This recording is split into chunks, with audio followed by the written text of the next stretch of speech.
Sonia Bajaj and welcome to Zoom. Well, former Maharashtra Minister Baba Siddiqui की बांद्रा में गोली मारकर हत्या कर दी गई, जबकि उन्हें वाई कैटेगरी की सिक्योरिटी दी गई थी। Well, इस असैसिनेशन ने बाबा सिद्दीकी के अच्छे दोस्त सलमान खान को भी चौंका दिया है और रिपोर्ट्स के मुताबिक सलमान खान के घर पर विजिटर्स के आने पर कड़ी पाबंदी लगा दी गई है। जी हाँ, रिपोर्ट्स के मुताबिक सलमान खान की सिक्योरिटी को ध्यान में रखते हुए ही ये फैसला लिया गया है। ये बात हर कोई जानता है कि सलमान खान हर किसी से अपने घर पर आसानी से मिलते थे, लेकिन थ्रेट को देखते हुए ये डिसीजन लिया गया है। वहीं रिपोर्टेडली सलमान खान के डैड सलीम खान को भी प्रिकॉशंस लेने के लिए कहा गया है, क्योंकि वो मॉर्निंग में वॉक पर रोज बाहर जाते हैं। दूसरी तरफ इस पूरे इंसिडेंट पर रिएक्ट करते हुए अब राम गोपाल वर्मा ने शॉक जाहिर किया है। राम गोपाल वर्मा ने अपने एक पोस्ट में लिखा है, A lawyer turned gangster wants to take revenge for a deer's death by killing a superstar, and as a warning orders some of his gang of 700 which he recruited through Facebook to first kill a big politician who is a close friend of the star. The police can't catch him because he's under the protection of the government in a jail, and his spokesman speaks from abroad. Well, if a Bollywood writer comes up with a story like this, they will thrash him for writing the most unbelievable and ridiculous story ever. Well, अपने एक और post में आगे राम गोपाल वर्मा ने हैरानी जाहिर करते हुए ये भी लिखा है, Lawrence Bishnoi was just a 5-year-old kid when the deer was killed in 1998, and Bishnoi maintained his grudge for 25 years. And now at the age of 30, he says that his life goal is to kill Salman Khan to take revenge for killing that deer. Is this animal love at its peak or God playing a weird joke? वहीं अब बाबा सिद्दीकी पर हुए attack की पूरी कहानी clear हो रही है। चलिए देखते हैं इस कॉन्स्पिरेसी के पीछे का चिलिंग प्लान। वेल, शूटर्स कौन थे और क्या हैं उनके क्रिमिनल कनेक्शंस? हत्या के कई महीने पहले अक्यूज्ड धर्मराज कश्यप, शिव कुमार गौतम और गुरनैल सिंह ने सिद्दीकी की हर मूवमेंट पर नजर रखनी स्टार्ट कर दी थी। पुलिस के मुताबिक इन तीनों ने मुंबई में 1.5 से 2 महीने तक सिद्दीकी के घर और ऑफिस प्रीमाइसेस का रेकी भी किया। गैंगस्टर लॉरेंस बिश्नोई ने अलेजिडली शूटर को 50,000 रुपए एडवांस दिए और हत्या के बाद 2 लाख रुपए का वादा भी किया। पुलिस सोर्स के मुताबिक ये अक्यूज्ड सितंबर की शुरुआत में मुंबई आ गए थे और उन्होंने कुर्ला में एक कमरा रेंट किया था 14,000 रुपए में। बाबा सिद्दीकी के आइडेंटिफिकेशन के लिए उन्हें कई सारे फोटोग्राफ्स दिए गए थे और मर्डर कॉन्स्पिरेसी की प्लानिंग सितंबर से पहले हुई थी, जिसके बाद अक्यूज शिव कुमार गौतम ने सिद्दीकी पर 6 गोलियां चलाई, जिसमें से 3 सिद्दीकी को लगी। आपको बता दें, पुलिस गार्ड होने के बावजूद अटैकर्स ने फायरवर्क्स और क्राउड का फायदा उठाया। पुलिस गार्ड पेपर स्प्रे से इनकैपेसिटेट होने के बाद रिएक्ट नहीं कर पाया। ये अटैक रात 9:30 बजे सिद्दीकी के बेटे जीशान के ऑफिस के बाहर हुआ। निर्मल नगर से एक पुलिस सोर्स ने यह भी बताया कि Siddiqui had 3 cops as security for some time, 2 on day duty and 1 at night. And he did not alert us of any threat message or call received recently. The attackers seem to have taken advantage of the firecrackers being burst and the crowd on the street. इस incident के बाद arrested suspects के पास से police ने 2 automatic pistols, 4 magazines loaded with 28 bullets, 4 mobile phones, Aadhaar cards और एक bag भी recover किया। इस पूरे मामले में शुभम लोनकर, जो पहले इलीगल फायरआर्म्स पोजेशन के लिए अरेस्ट हुआ था, उसने सोशल मीडिया पर यह पोस्ट किया कि सिद्दीकी को टारगेट किया गया उनके एलिजिड कनेक्शंस के लिए विद सलमान खान और underworld don Dawood Ibrahim. That's it for today. I hope ये वीडियो आया होगा आपको बेहद पसंद, और अगर ऐसे वीडियोस आप और देखना चाहते हैं तो Zoom के YouTube चैनल को लाइक, शेयर एंड सब्सक्राइब जरूर करें। Till then, stay tuned and keep watching Zoom for more updates. क्या बाबा सिद्दीकी की मौत ने बॉलीवुड एक्टर सलमान खान को कर दिया है बेचैन? सलमान खान अपने करीबी दोस्त को खोने के बाद से गहरे सदमे में चले गए हैं। वो बाबा सिद्दीकी के गुजर जाने से इस कदर परेशान हैं कि ना तो ठीक से सो पा रहे हैं और ना ही काम पर उनका फोकस है। और सलमान खान का ये दुख और बेचैनी समझी भी जा सकती है। आखिरकार बाबा सिद्दीकी सलमान के बचपन के दोस्त थे।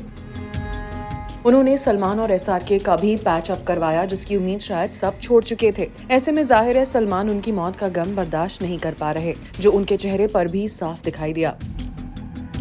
बता दे बाबा सिद्दीकी जो पॉलिटिक्स में भी एक्टिव थे और बॉलीवुड स्टार्स के साथ उनका अच्छा कनेक्शन था। हाल ही में बांद्रा एरिया में बेटे जीशान सिद्दीकी के ऑफिस जाते वक्त बड़ी बेरहमी से उनका मर्डर कर दिया गया। इस घटना ने सलमान खान को अंदर तक हिलाकर रख दिया है। उन्होंने सोचा नहीं होगा कि जिनको खुद को काफी समय से डेथ थ्रेट्स मिल रहे हैं, उनका कोई बेहद करीबी इस तरह से उन्हें अलविदा कहकर चला जाएगा। सलमान खान को इसका इतना गहरा सदमा लगा है कि रिपोर्टेडली उन्होंने अपने सारे प्रोफेशनल कमिटमेंट्स कुछ दिनों के लिए सस्पेंड कर दिए हैं। बताया जा रहा है कि उनकी रातों की नींद उड़ गई है। साफ है सलमान को अपने जिगरी यार के जाने का बहुत दुख है। वैसे सलमान खान के साथ उनका परिवार और पूरा बॉलीवुड भी इस इंसिडेंट से सहम उठा है। वहीं बाबा सिद्दीकी की मौत के बाद लॉरेंस बिश्नोई गैंग ने इस हादसे की जिम्मेदारी ली है। एक फेसबुक पोस्ट ने दावा किया कि सलमान खान से जुड़े होने के कारण बाबा सिद्दीकी को अपनी जान गंवानी पड़ी। फिलहाल मुंबई पुलिस इस पोस्ट की ऑथेंटिसिटी की जांच कर रही है। लेकिन इस इंसिडेंट ने कई सवाल भी खड़े कर दिए हैं जिनका जवाब किसी के पास नहीं।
कार्तिक आर्यन ने सिंघम अगेन के साथ भूल भुलैया 3 की क्लैश पर तोड़ी चुप्पी। कार्तिक ने अजय देवगन की फिल्म के साथ अपने बॉक्स ऑफिस टक्कर पर दिया है जवाब। क्या कार्तिक इसे नहीं मानते क्लैश? कार्तिक आर्यन और अजय देवगन दोनों ही फिल्म इंडस्ट्री के बड़े स्टार्स हैं जो करंटली अपनी अपनी मच अवेटेड फिल्म्स को लेकर सुर्खियों में हैं। एक तरफ अजय की पॉपुलर सिंघम फ्रेंचाइजी की सिंघम अगेन को लेकर बज़ है, तो भूल भुलैया के थर्ड पार्ट के लिए भी फैंस के बीच एक्साइटमेंट है। लेकिन इसी के साथ दोनों फिल्मों का क्लैश भी लोगों के बीच चर्चा का विषय बना हुआ है, क्योंकि अजय और कार्तिक की फिल्म नवंबर 1 को दिवाली के मौके पर एक साथ होने वाली है रिलीज। ऐसे में कार्तिक आर्यन ने रिसेंटली इन फिल्मों के टकराव पर अपना रिएक्शन दिया है। कार्तिक ने अजय की सिंघम अगेन के साथ अपनी हॉरर कॉमेडी के क्लैश पर जवाब देते हुए कहा, दिवाली की अभी इतनी बड़ी हॉलिडे है, आई थिंक 2 फिल्में आराम से चल सकती हैं और सिंघम अगेन का एक्शन जॉनर है, हमारा हॉरर कॉमेडी जॉनर है। आई थिंक मैं एज अ मूवी गोअर बात करूँ तो it's a festival for all of us. हमारे पास 2 ऑप्शंस आ रहे हैं उस दिन, जो बहुत रेयर हो रहा है आजकल इन आवर इंडस्ट्री। कार्तिक ने आगे खुद को अजय देवगन और रोहित शेट्टी फिल्म का फैन बताया और कहा कि वो सिंघम अगेन भी देखने जाएंगे। He continued, "We often see and read about films not getting released. Now here are 2 films coming on Diwali that audience has been waiting for with much anticipation. I also like their film and will go out to watch it. I hope you also come to watch ours. And both the films have a huge scope to work." उन्होंने आगे ये भी mention किया कि ऐसे Singham again और भूल भुलैया 3 के बीच कोई जंग नहीं है। Kartik added, "I'm concentrating on Ru Baba versus Manjulika. मुझे नहीं लगता कि it's a versus between both the films." Kartik ने कहा, "They are a huge franchise in Singham again. Ajay sir, Rohit sir and everybody associated with the film. I've been a fan of them. I think ये जो versus चालू हो गया ये बहुत गलत है, because मुझे लगता है कि मैं उनका फैन हूँ, मैं इतना बड़ा फैन हूँ, तो वो उस चीज के बारे में बात करना भी मुझे सही नहीं लगता।" आपको बता दें, भूल भुलैया 3 और सिंघम अगेन दोनों साल की सबसे हाईली अवेटेड फिल्मों में से एक है। भूल भुलैया 3 का डायरेक्शन अनीस बाज़मी ने किया है।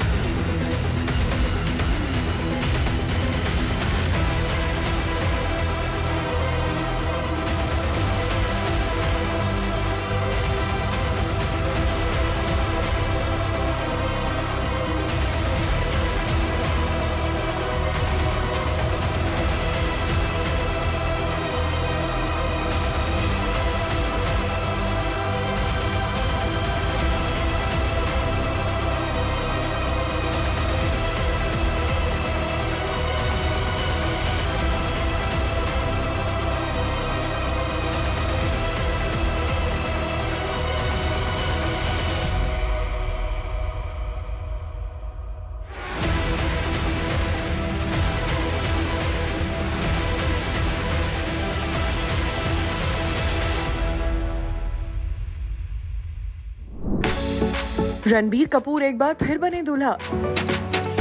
दोबारा ग्रूम बनकर रणबीर की खुशी का नहीं रहा कोई ठिकाना। और तो और उन्होंने आलिया के साथ अपने वेडिंग को रिकॉल करते हुए उसे बताया एक perfect day.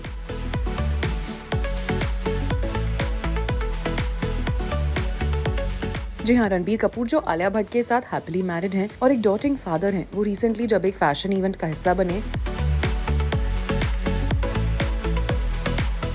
As a groom उन्होंने रैंप पर अपना चांद बिखेरा तो लोगों के दिल फिर धड़कने लगे।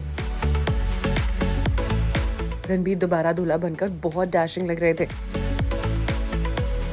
रणबीर दिल्ली में एक फैशन शो में शो स्टॉपर बनकर रैंप पर उतरे। सोशल मीडिया पर इसके कई सारे वीडियो सरफेस हुए हैं जिसमें देखा जा सकता है कि कैसे रणबीर ने एक स्टाइलिश कार में ग्रैंड एंट्री की।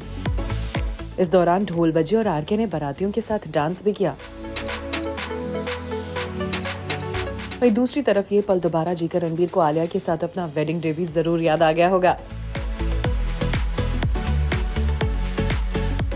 और ऐसे में मीडिया इंटरेक्शन में उन्होंने शेयर किया कि कैसे उनकी शादी की प्लानिंग पूरी तरह आलिया ने की थी और वो बस उन्हें फॉलो कर रहे थे। रणबीर ने कहा, "My wife planned everything. I just had to follow her lead. Our wedding took place at our home only, so it was not that hectic. And it was just perfect marriage. To be bridegroom again in this collection just feels good." Ranbir के look की बात करें तो ramp पर वो एक silk Ivory sherwani और matching churidar में नजर आए, embodying the quintessential groom. इस इवेंट में रणबीर के तू झूठी में मक्कार के को-स्टार अनुभव सिंह बस्सी ने भी रनवे पर एक ब्लैक अटायर पहने हुए ग्रूम्समैन के रूप में अपीयरेंस दी, जिसने शो के ओवरऑल चार्म को और भी बढ़ा दिया। हालांकि इवेंट की पूरी लाइमलाइट फिर भी रणबीर कपूर चुरा ले गए दोबारा दूल्हा बनकर।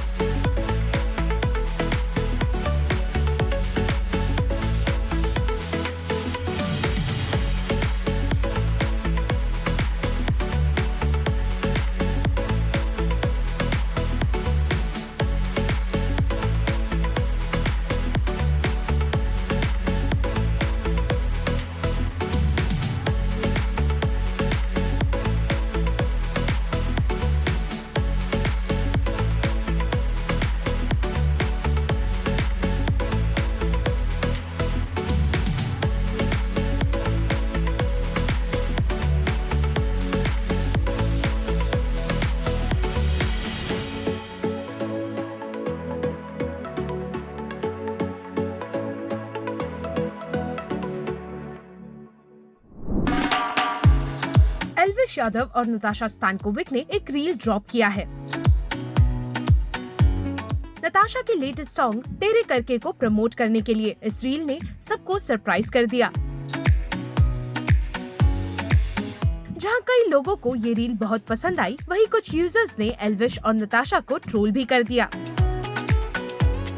खास करके हार्दिक पांड्या के फैंस को ये पोस्ट पसंद नहीं आई, जिसे काउंटर करते हुए एक यूजर ने लिखा, "Natasha Stankovic features in promo shoots with Elvish Yadav for a music video, and Hardik Pandya's fans start attacking both with abuse. This is a perfect example of how social media trolling lacks logic, moral decency, and frankly basic literacy. If this isn't illiteracy in action, what is?" इस पर respond करते हुए एल्विश यादव ने लिखा, "और free में इतना PR भी करवा देते हैं।"